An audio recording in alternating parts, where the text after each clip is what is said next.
All right, welcome to my YouTube channel. Today let us talk about Commonwealth Games. तो ये news में क्यों रहा है?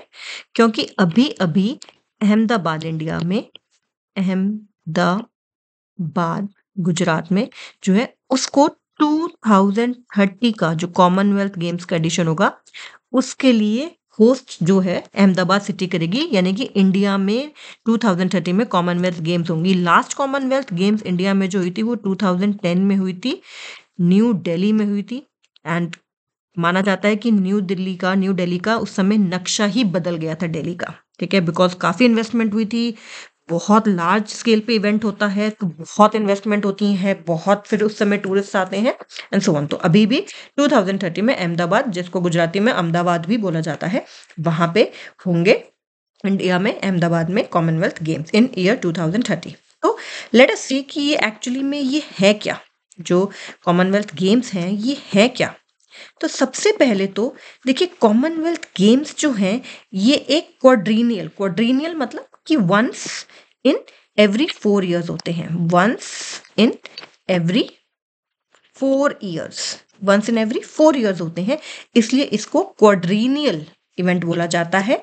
ये एक इंटरनेशनल इवेंट है ऑब्वियसली, क्योंकि इसमें बहुत सारी कंट्रीज पार्टिसिपेट करती हैं। मल्टी स्पोर्ट है।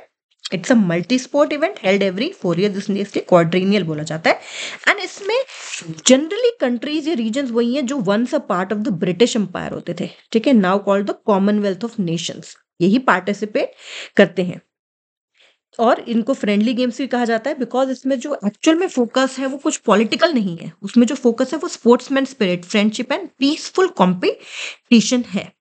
सबसे पहले देखेंगे अभी हम आगे की, ये 1930 में हुआ था, ये सब बात करते हैं हम आगे। उससे पहले देखते हैं कितनी कंट्रीज एट प्रेजेंट जो है अभी वो इसमें है। At present 74 countries plus territories मिला के, not only countries, some territories also, क्योंकि कुछ कंट्रीज जो है वो कंप्लीटली इंडिपेंडेंट नहीं है बट उनको एज इंडिपेंडेंट एंटिटी देखा जाता है इसमें बाय द कमेटी। तो 74 हैं ऐसे कंट्रीज प्लस टेरिटरीज। इसमें ऑब्वियसली इंडिया वगैरह सब बहुत सारे कंट्रीज इसमें हैं। India one of the biggest, जिसमें सबसे ज़्यादा पॉपुलेशन है, and some countries as small as जिसमें सिर्फ 1600 की पॉपुलेशन है। एज स्मॉल रीजन्स, इतने कुछ ऐसे रीजन्स, कुछ ऐसी टेरिटरी जिनमें इतनी पॉपुलेशन कम है कि सिर्फ 16, तो 1600। तो बहुत ही वेराइटी है जिसमें कि, बहुत ही डाइवर्सिटी है जिसमें कि इसमें लोग करते हैं पार्टिसिपेट। तो इसकी अगर हिस्ट्री की बात करें तो देखिए, सबसे पहले गेम्स हुए थे 1930 में हैमिल्टन कनाडा में। ओके, ओरिजिनल नेम क्या था इसका? ब्रिटिश एम्पायर गेम्स था इसका। 1930 में इसका नाम था ब्रिटिश एम्पायर गेम्स। फिर इसका बाद में नाम कर दिया गया था British Empire and Commonwealth Games. कब तक? 1966 तक इसको कहा जाता था British Empire and Commonwealth Games. उसके बाद फिर उसके बाद से उसको कहा जाने लगा ब्रिटिश कॉमनवेल्थ गेम्स 1974 तक। और फिर उसके बाद 4 साल बाद जब आया 1978 से, इसको ऑफिशियली क्या कहते हैं हम? Commonwealth games, CG, Commonwealth games. जब 2010 में इंडिया में न्यू दिल्ली में जब ये कॉमनवेल्थ गेम्स हुए थे तो यहाँ पे काफ़ी इंफ्रास्ट्रक्चर क्रिएट किया गया था। इनफैक्ट बहुत सारी टीम्स जो आनी थी स्पोर्ट्स के लिए, उनके रहने के लिए पूरे पूरे नए अपार्टमेंट्स भी बने थे, ठीक है। इनफैक्ट वो अपार्टमेंट्स उनमें से मतलब कॉमनवेल्थ गेम्स के लिए ये सब बने थे। तो वो बल्कि इनफैक्ट बाद में जब वो गेम्स ओवर हो गए थे, उनको as government accommodation, government senior officers के लिए एज गवर्नमेंट अकोमोडेशन भी उनको यूज़ किया जाता है, बिकॉज काफ़ी इंफ्रास्ट्रक्चर बना था, बहुत ज़्यादा जो था, रोड्स वगैरह काफ़ी सारी चीज़ें हुई थी। अब इसका पर्पस क्या है देखिए, क्योंकि ये पॉलिटिकल पर्पस नहीं है। देखिए, फ्रेंडशिप प्रमोट करना कॉमनवेल्थ नेशंस में, स्पोर्ट्स एंड हेल्दी कंपटीशन करना, यूनिटी एंड डाइवर्सिटी, क्योंकि सारी कंट्रीज इतनी, सारे रीजन इतने डाइवर्स हैं, तो यूनिटी एंड डाइवर्सिटी को एक तरह से सेलिब्रेट करना। एंड देखिए, सबसे पहले मैंने आपको बताया कब हुआ था? 1930 में, ठीक है। हर 4 साल के बाद हुआ है। अभी जो 2026 में होगा वो एक तरह से 24 जो है वो एडिशन होगा। जो अभी 2026 में होगा वो 24th एडिशन होगा। तो एंड 2030 में फिर जो 25th एडिशन होगा, जिसमें हम लोग करेंगे अहमदाबाद में, इंडिया जो करेगा। बहुत सारे स्पोर्ट्स है। अच्छा, इसको गेम्स को ओवरसी कौन करता है? इसके लिए एक कॉमनवेल्थ गेम्स फेडरेशन होती है। CG मतलब Commonwealth federation, Commonwealth games federation होती है, ये ही ओवरसी करती है सारी चीज़ें को कि स्पोर्टिंग प्रोग्राम क्या होगा, अवार्ड्स होस्टिंग राइट्स क्या होंगे, ये सब चीज़ें होती हैं। गेम्स, बहुत सारे गेम्स हैं भाई, मतलब थोड़ी बहुत नहीं, बहुत सारी जो होती हैं वो इसमें गेम्स होती हैं। एंड जो मतलब यूनिक भी जो गेम्स होती हैं वो भी होती हैं। आर्चरी इंक्लूड होती है, athletics, badminton, basketball, beach volleyball, boxing, cricket, cycling, diving, rugby sevens, swimming, table tennis, wrestling, shooting, weight lifting, gymnastics, hockey, netball, judo, swimming, बहुत कुछ होता है, बहुत कुछ होता है। कुछ अलग तरह की भी चीज़ें जो थोड़ी यूरोप वगैरह में ज़्यादा पॉपुलर होती हैं, जैसे कि netball, lawn balls, rugby sevens, ये सब चीज़ें भी वहाँ पे खेली जाती हैं। तो बहुत ज़्यादा इंपॉर्टेंट है। सबसे इंपॉर्टेंट बात इसमें क्या है कि इसमें जो पैरालंपिक्स होते हैं, जो उनके लिए मतलब वो they are also included in this, इसलिए इसको बहुत ही इंक्लूसिव माना जाता है कि किसी को देखो एक्सक्लूड नहीं किया आपने, इंक्लूसिव है। इसमें जो स्पेशल लोग हैं, जो मतलब जिनको कोई किसी भी तरह की कोई फिजिकल डिसेबिलिटी है, तो उनको भी इसमें पार्टिसिपेट करने का पूरा उनको वो है, they also participate in this. तो ये बहुत ही अच्छी एक तरह से बात है कि ये इंक्लूसिव है, कंप्लीटली इंक्लूसिव है ये, ठीक है। जैसे यहाँ पे हमने बताया कि पैरा एथलेटिक्स जो है compete in the same event not separate games, तो ये गेम्स को मोर इंक्लूसिव बनाता है। फिर जैसे मैंने बताया कि शुरू कब हुई थी गेम्स, 1930 में। इंडिया कब से पार्टिसिपेट कर रहा है, 1934 से।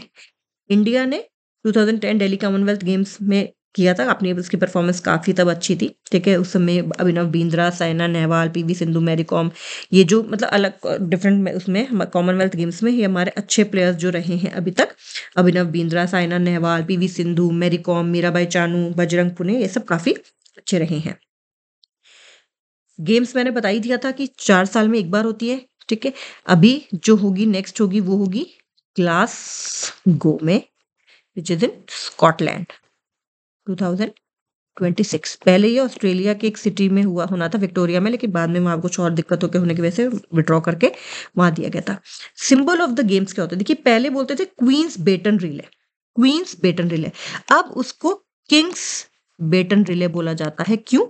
क्योंकि 2022 में जब क्वीन एलिजाबेथ टू जो थी, उनकी जब डेथ हो गई, तो उसके बाद से किंग है, किंग चार्ल्स 3 जो है वो किंग है तब से। After the death of queen Elizabeth two जो है, तब से इसको रीनेम कर दिया गया है, इसको रीनेम कर दिया गया है किंग चार्ल्स 3 ने जब से थ्रोन संभाला, उसके बाद इसको रीनेम कर दिया गया है।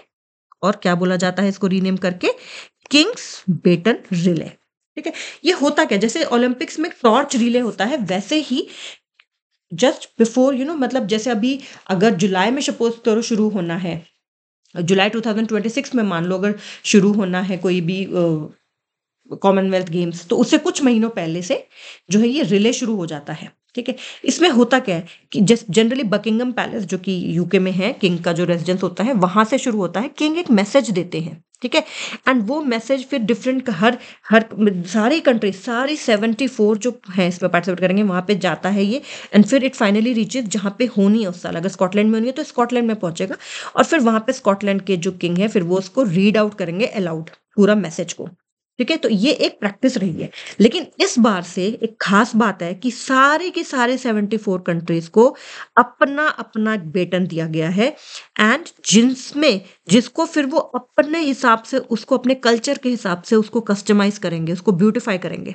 It is happening for the first time कि ऑल 74 कंट्रीज और territories will have their own batons, and ये सारी 74 बेटन्स फिर स्कॉटलैंड में जाके मिलेंगी, एंड जो किंग का जो मैसेज होगा फिर किंग जो है उसको वहां पे पढ़ के सुनाएंगे, ठीक है। तो किंग इन सब में देखिए मतलब कितनी इंपॉर्टेंट बात है कि आपको एक सारे कंट्रीज इक्वल है, सारे टेरिटरीज इक्वल है इसमें।